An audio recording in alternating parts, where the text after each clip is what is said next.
I was studying at SAE, Caledonian Road, just across the road, North Road actually.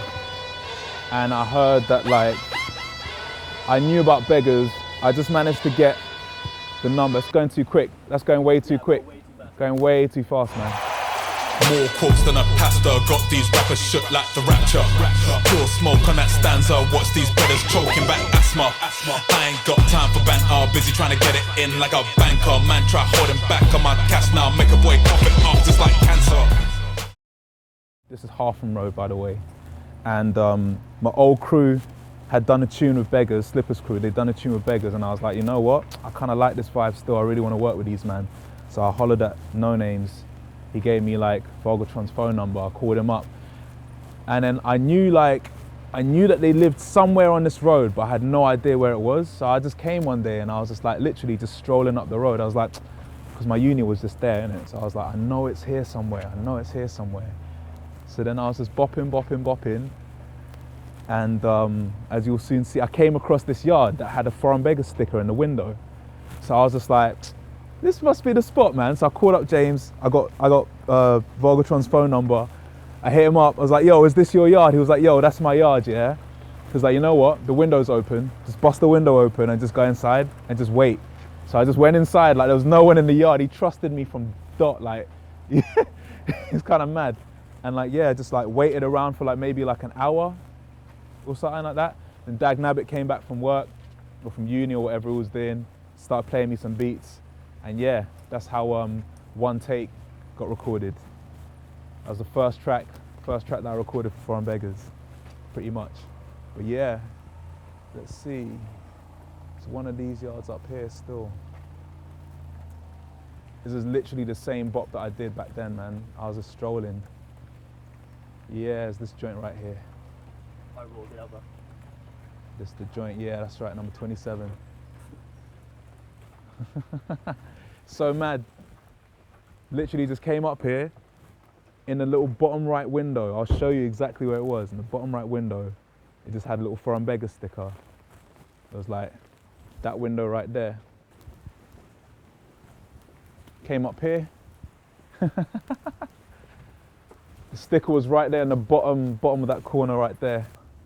Little Foreign Beggars sticker. It was the Hold On record. So I opened it up. I went inside. I waited for maybe 30, 40 minutes. Dad came home. He was just like, who's this guy?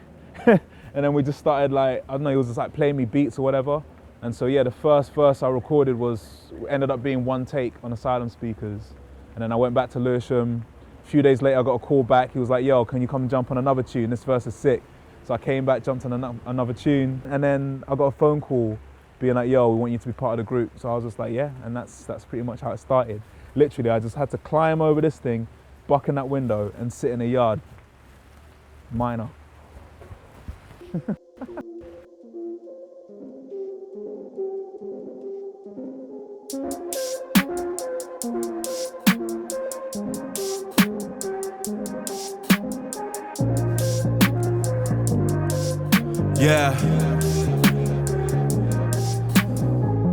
Yeah, I've been wetting up tracks in the lab, long before Jack was a lad.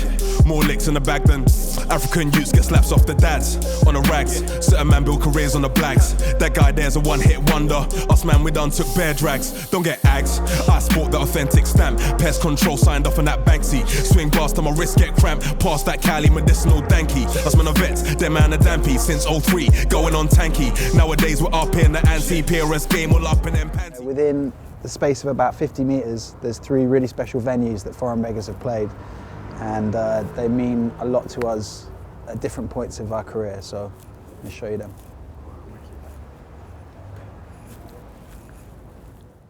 So here we are in Camden, a very special place for a lot of reasons. Our first ever Foreign Beggars show in London was over here, just to the side of the World's End, a place called Underworld. A lot of kind of metal gigs there nowadays, but it used to be home to a night called Kung Fu, which was a seminal hip hop night. And just over here, down here, we have the very famous Jazz Cafe, where we had our 10-year Asylum Speakers anniversary. A very special event where we brought a lot of the artists that had contributed to the first Foreign Beggars record, and we did a live band version of that record. And then just opposite from there, is a place called the Lock Tavern.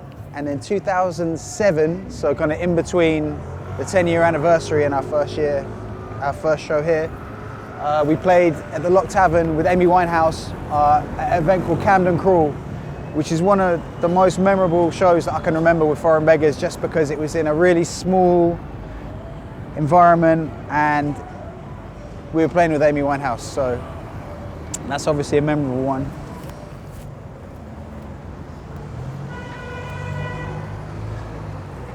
The famous jazz cafe, as it says on the front. So this is a really important venue, from jazz to hip hop, consistently been putting on artists. Now, what you see up there used to be the backstage, this whole first layer here, but they've completely revamped it. But it used to be all kinds of madness going on back there, I can tell you, before they made it a little bit more official in there.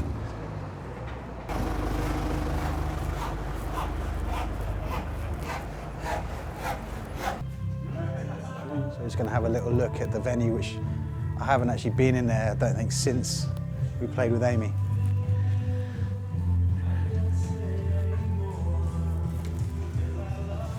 When you see the stage, you're not going to believe that it was her and her whole band on here.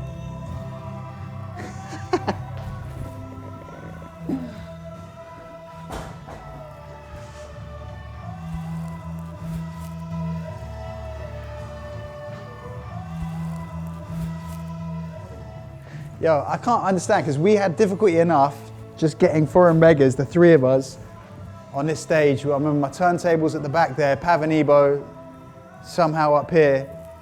So she fitted a whole band. There was like 4 or 5 instrumentalists, drummer, and for the first 45 minutes, we didn't think she was going to turn up, because at this stage she was already missing a lot of shows and stuff, and everyone was waiting and expecting a no-show. And then at the last minute, just when everyone had given up hope, she came through this door, came up on stage, and gave one of the most memorable performances that I can remember. It was great, but I remember thinking, what a odd sort of pairing, Foreign Beggars, Amy Winehouse. But whoever programmed that, thank you very much. So yeah, man, I remember standing up here and demanding a bottle of tequila. She said, anyone bring a shot and we'll do a request. Anyone bring me a bottle and you can get a sexual favor off anyone in the band. And someone bought a bottle. So I don't know what happened after that, but.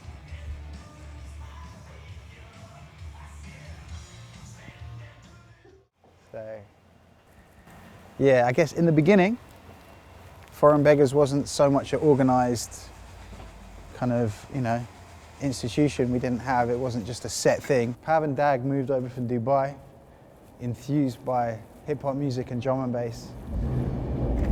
I was at uni at Queen Mary's, and as was Ebo. We both had a similar love for hip hop and rap music. Dag was producing, Pav was jumping up on sets. So we kind of formed Foreign Beggars around me, Pav, Dag, Shlomo, and Ebo, who kind of came on board. It kind of rose to the top, I'd say, through a lot of the rappers that we had on the first album. And he was, had a lot to say, was a deep guy, very talented MC that stood out. And yeah, I think P asked him to be in Beggars in like 2002. And from then on, it was a wrap. 17 years ago, and here we are. It's been a hell of a ride.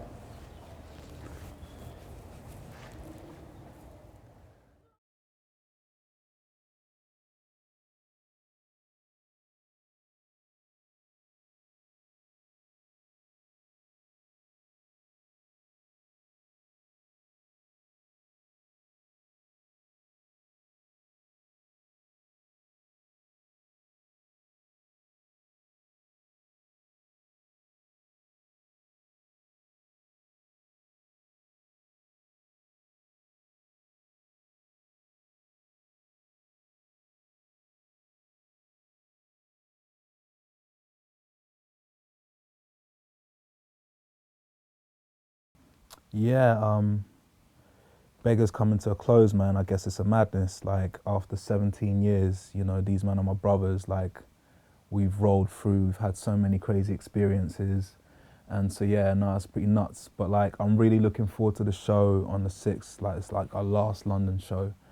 We did my first ever Beggars show. My first proper one was on my birthday, 11th of December. So it's like it's almost exactly to the time. And like, yeah, like, it's gonna be an amazing show. It's the one time we've got like it's like a 2-hour show. We've got bare guests, and it's just gonna be crazy. And I'm real intrigued to see how the night's gonna go and to see what the vibe's gonna be like with the people that have been supporting us from like back in the day. It's gonna be a beautiful send off on home turf as well. So yeah, like, you know, after 17 years, moment of evolution, and yeah, it's gonna be great to be able to look back at everything we've done and everything we've achieved together, and just like celebrate with the family. So yeah, that's basically what I'm looking forward to.